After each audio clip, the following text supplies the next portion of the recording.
Welcome back to Performance Process, everybody. I'm Kaylee Fretz, joined, as always. Actually, I shouldn't say joined. I'm joining Ronan McLaughlin. Ronan, what are we learning about today, and who are we talking to? We're learning about a heck of a lot about how the pros train these days, because we're talking to Jacob Tipper, who is Ben Healy's coach. Ben Healy being the sort of breakthrough success of the 2023 season. Jacob has coached him since he was under 16, I think, right the way through to World Tour. He has also coached a heck of a lot of other athletes, including the writer we seem to talk about most on this show, Dan Bigham, and he's also worked with Richard Bussell, who's another writer we've mentioned previously. He's national 10-mile time trial champion of UK. He's worked with Ollie Bridgewood over at GCN, and he is currently working with, of course, Ben Healy, who we've already mentioned, but also Johnny Brownlee, sort of preparing for Paris 2024, which is this year now. And also he has worked previously on that sub-7 swim, bike, run, triathlon under 7 hour project that happened a couple of years ago. So, he also rode the Ross this year, which is probably the most important thing. That's definitely the most important thing. 100% most important thing. High performance coach and a high performance athlete. He's won stages of 2.HC UCI races like Tour King High Lake and that, has ridden the Ross, as I mentioned. National Team Pursuit champion, rode in the Team Pursuit World Cup squads, the Hoob Watt bike team with Dan Bigham and Johnny Whale. Johnny obviously being the first guest of the show. So vastly experienced, has been coaching for about 10 years or more. And it's part of our series on why World Tour racing is getting faster. That was sort of why we had him on the show, to discuss all things World Tour coaching. Yeah, and he does agree that World Tour racing is getting faster. So that's a good place to start, that he agrees with the premise of our whole little series here. And he sort of posited a couple different things that, well, might be reasons why, some of which we've discussed elsewhere, some of which we haven't. I think maybe the best thing to do is just to get into the conversation here. We don't need to waffle too much. It's a lengthy chat, so we'll there's some very, very interesting topics within it, and we'll let Jacob take it from here. As always with Performance Process, if you are not a paid member of Escape Collective, you won't get the whole episode here. We're going to cut it off probably about halfway through.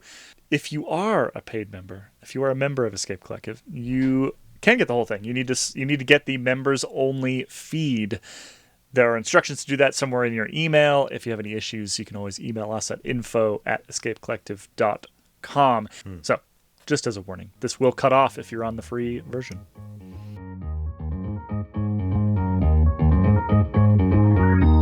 Jacob Tipper, welcome to the Performance Process podcast. Thank you for joining us today.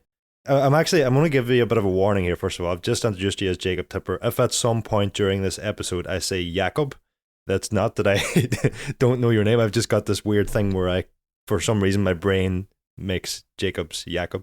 And it's happened quite a bit. Listeners of the podcast will know that I've made this mistake before, and we made a bit of a rolling joke out of it at the Tour de France Daily episodes. So apologies in advance if that happens. But anyway, moving swiftly on. Welcome to the podcast.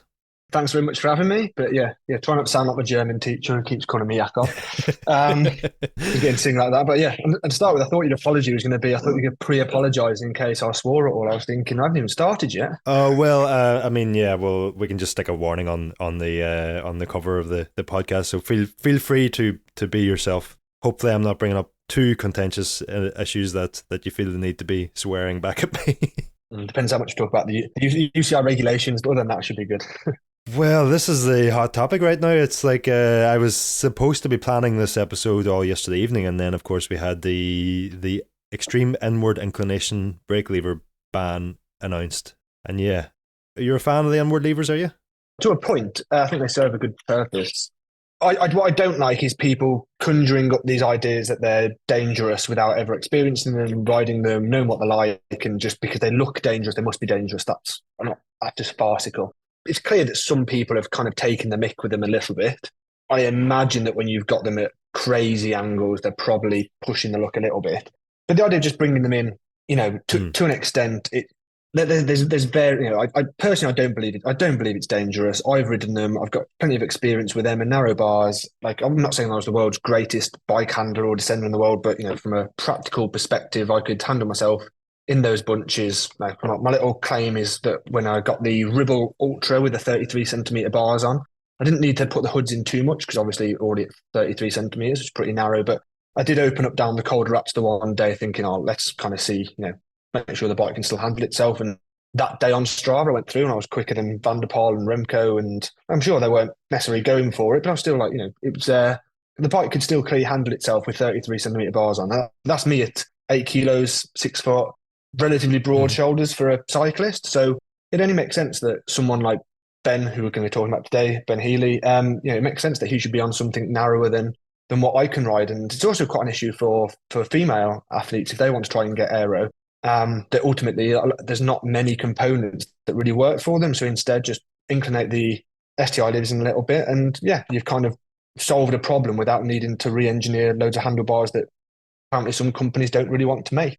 So I think turning it in offers that kind of aero advantage, and from a handling perspective, there's no conclusive evidence that it makes you any more dangerous. It's my opinion, just people are conjuring that up and just it's their own belief. They think it looks dangerous, so it must be dangerous. And in my opinion, if they wanted conclusive proof, the UCI should literally have done some like go ride me style tests and literally tested it and tried to see, can people not handle their bike as well? But as far as I'm concerned, that's not the case. There's a lot more dangerous things that happen in cycling than people turning their STI levers in. It's generally certain riders choosing to ride dangerously. I'm sorry, I already started on a big rant, doing an hour. No, well, I think I think you've touched on a few points there, and the main things for me, and we'll not labour on this ban all day, but two things that stick out on the inward levers to me are, first of all, it's kind of horses for courses or whatever phrase you want to use. It works for some people, it doesn't for others. For me, I never quite got used. I tried it plenty, but it just didn't really work for me in terms of comfort, especially out of the saddle. Didn't work for me. And then also I personally couldn't react quick enough to get on the brakes when I was sort of in that really extreme hooked in position. And then the second point is just, a bit of angle is doing no harm no matter who you are, but it's when the odd person takes it way, way, way too far. I think that's probably why the UCI feel then that they need to step in. And unfortunately, it's like one bad example is resulting in a ban for everybody else to adhere to. Yeah, well, I think the extreme example is always that picture of, is it Bilbao in a prologue? So obviously he's in a time trial anyway. It's not actually a real life situation. So not really anyone's racing with it in that position. But yeah, I agree that position doesn't look safe, and correcting against that probably would make sense if it was actually validated. But from a safety perspective, I don't have them in a lot, and I've never felt the need to have them in loads, but into an extent, which I think is still being allowed to a point, but I just don't know where. I think they've just kind of drawn up an imaginary line of what they think's right, which I'm not really a fan of. They've just arbitrary amount that you can angle it, and I don't think it's come up with any specific scientific reason of why they've got to an angle. But that's a little bit Darwinistic. Like if you can't reach the brakes, then yes, you shouldn't be doing it. But that should be common sense. If I couldn't reach the brakes, I wouldn't race properly in the bunch. I'd be too scared. I'd be sat at the back. I'd be out. I'd be sat in the draft because I'd be too worried about riding to the person in front of me. It wouldn't make me more dangerous. I'd just readjust kind of how I rode accordingly. But yeah, I don't think many people are genuinely riding around in a bunch without being able to grab their brakes. I think like it's a bit of a fairy tale that's happening. And what's dangerous is people going through gaps that isn't there, and making dangerous moves and moving around the group, looking behind them. That's what's dangerous. People losing concentration. I'm yet to actually see, because someone's hands are narrow, that's what's caused a crash. What caused the crash is the way that people choose to ride, are riding aggressively or carelessly. That causes crashes. It's the same with everything. You have to adjust to the circumstances that you're around and to the equipment you've got. And it's not the equipment that makes it more dangerous. It's how a rider chooses to use that. Well, we've kind of touched on a couple of things what we're actually here to talk about today, and that is, well, part of this series of podcasts that we're doing on the sort of hows and whys of why World Tour racing is getting faster every year. And I want to sort of kickstart that conversation just by asking you, first of all, as a high-level cyclist yourself, as a coach now of some World Tour riders, do you agree, is World Tour racing getting faster, and do you see it in the data? Yeah, I think all racing is getting faster. It's not like, I think World Tour is quite obvious because it gets reported, and You can visibly kind of see it's faster in terms of, you always have people reporting that this is a record fastest stage, or Tour de France, or overall Tour de France, or people are setting records up climbs. We're getting faster, full stop. But yeah, I think that applies across the spectrum. Local UK races are getting faster as well, which is probably also a little bit dangerous. But yeah, I think the combination of, well, we're going to touch on that. But yes, it is getting faster across the spectrum of cycling. Well, you and I both did the Ross earlier this year, and the first 3 stages of that were what, 48k an hour average or something, and the first hour of each of those stages was 50 plus, which was, and granted the roads had a lot to do with those speeds. On, it was mostly wide roads, mostly flat, but we actually had a headwind quite a lot of the time, and we're still pushing these crazy speeds in the bunch. So that was a real eye opener for me, being 3-4 years since I last rode a Ross. Yeah, I mean, yeah, my average speed is probably a little bit lower than yours overall, or up to the up until the climbs. Mine wasn't that high either. Yeah, like very much Pandora's box has been opened over the last few years, and people are realizing there's all these different ways to go faster. That, to be completely honest, I think 15, 20 years ago, people thought the only way to get faster was through doping, and I think that, if anything, probably stunted a lot of progression, because the focus wasn't really on other bits of nutrition, and it wasn't on bits of aerodynamics and things like that. They touched upon it, but wasn't taken super serious, because instead it was, what could team doctors offer instead. But obviously, as times have changed, we've discovered these new ways of getting faster. From aerodynamics, from fueling, from training to bit of everything. It's just had this major effect, and yeah, it's a bit of a bugbear of mine when you do see some of the Twitter experts saying, "Oh, everyone must be doping in the Tour now because they're going up this climb quicker than Lance did," and it's like, well, yes, because so much has changed. Like, up to that point, like Lance had done 5 hours and consumed 30 grams of carbs. Like, it doesn't take a genius. Like, anyone listening to this podcast can do 4 hours on 30 grams of carbs, then do 4 hours on 90 grams of carbs, and see how much faster you go at the end of it. It's such a big difference. Like, anyone could do that pretty simple experiment. Not everyone can necessarily experiment with suddenly having a world tour setup, because they're 12 grand bikes in this day and age. At least. Yeah, exactly. And everything else that goes into it. But that's a really simple experiment that people can do and see how much of a difference that makes. And, that's just one of the things that makes a difference. That's fueling. If you've happened to have an old bike with 19 mil tubs on it compared to a bike with 26, 25, 28 mil tubeless tires now, you can just sit on it, and it's tangible. It's you think these people that are bemused that the speeds increase have never actually ridden modern day bikes or tried any of these modern day strategies. It's so tangible. It's not just marketing in the back of Cycling Weekly or Cycling Plus that set a Lucozade advert saying, "Oh, if you do this, you go 33% longer."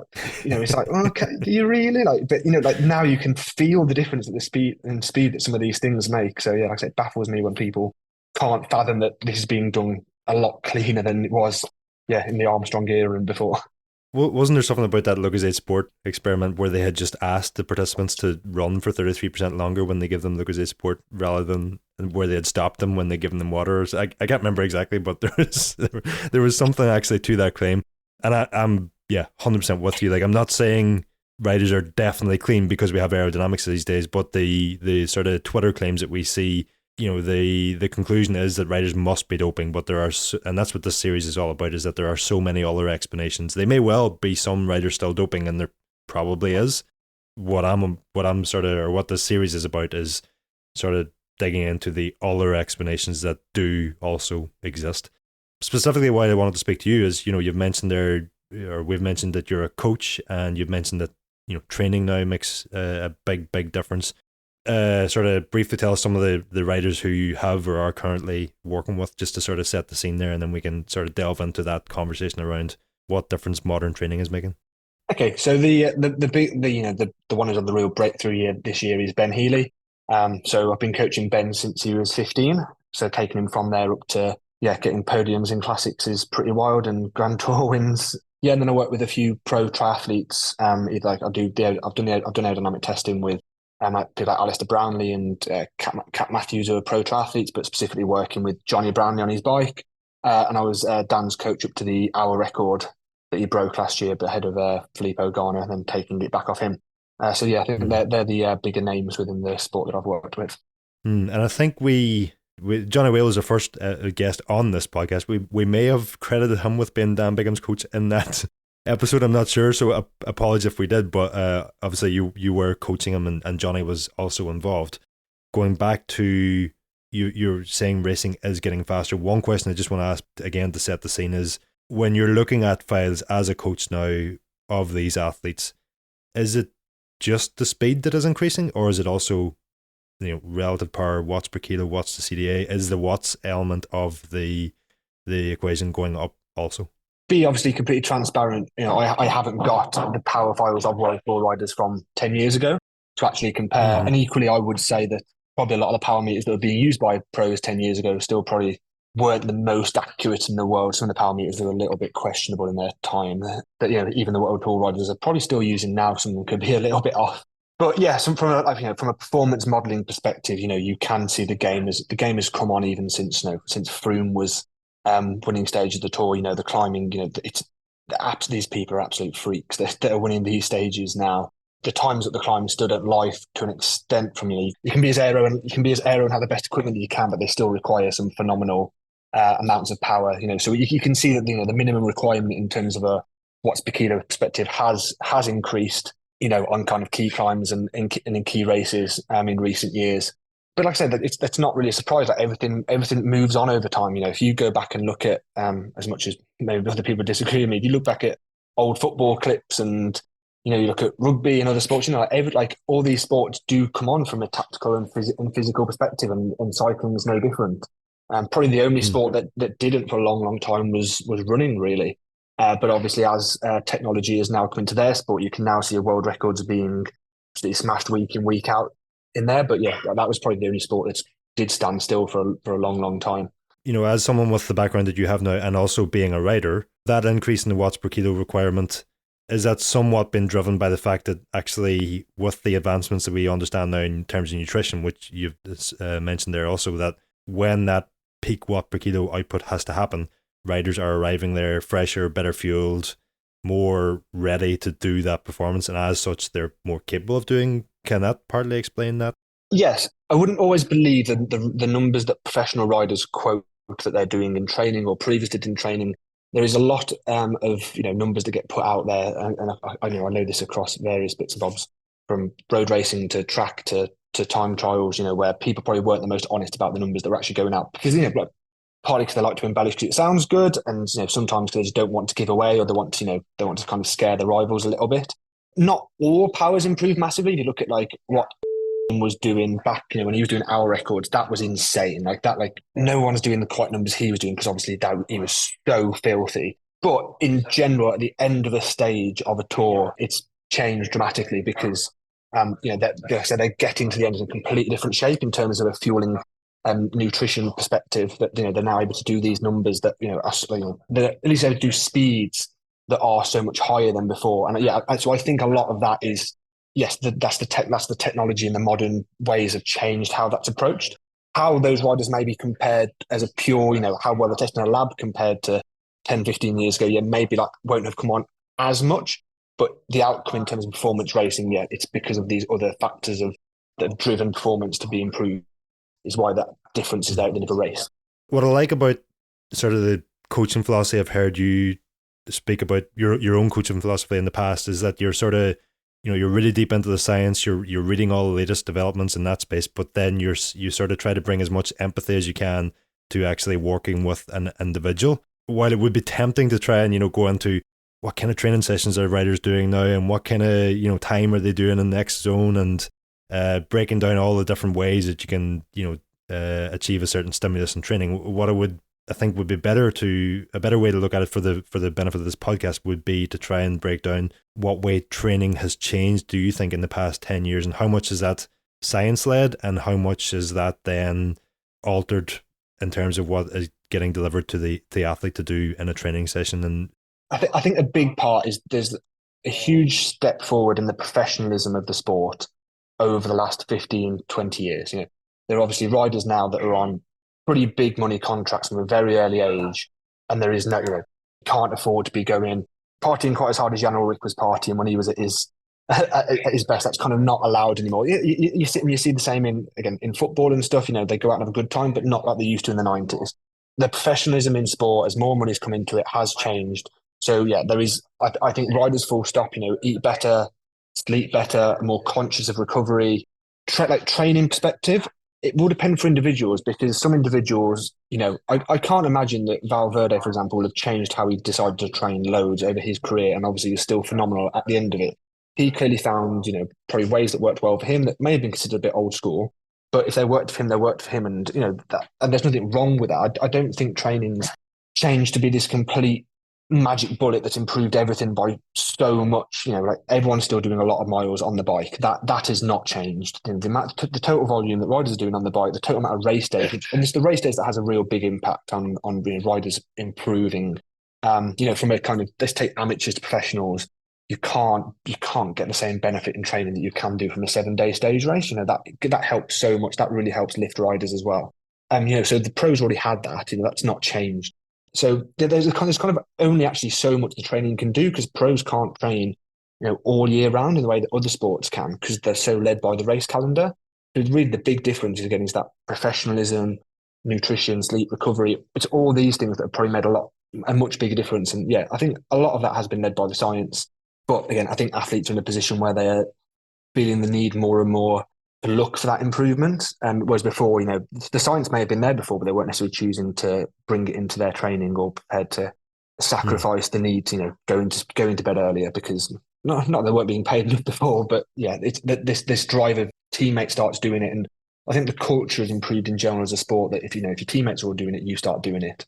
It's just, again, performance is becoming more and more key for these teams. We've spoken a lot over the couple of episodes so far on this topic about the sort of virtuous circle of you train better, you eat better, you can train better, you perform better, and it's just a never-ending positive cycle. What I'm wondering about is how serious riders are, like sort of 24/7. Now we often hear it's a 24/7 sport, basically 365 days a year, but the vibe I'm getting is that it's even more serious now, even more of the time, and those downtimes are fewer and further between. I think there's less downtime than there was before. It's not all day every day for the whole year. When you take your off season, you enjoy your off season. No one on camp. I was at the EF camp last week. No one's turning up like they used to, which would be potentially 10 kilograms over race weight and been on the booze since Lombardy and in a pretty unfit state to get through the camp. That's no longer happening. I don't think loads that happen. None of that is happening. That's not a thing anymore.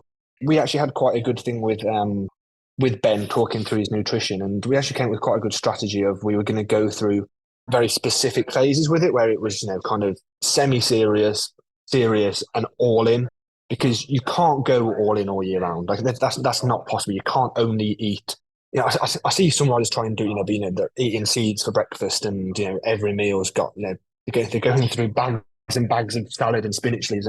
And there's so these are still humans as well, and the performance element of it is these humans have got to enjoy life and not feel like they're complete robots.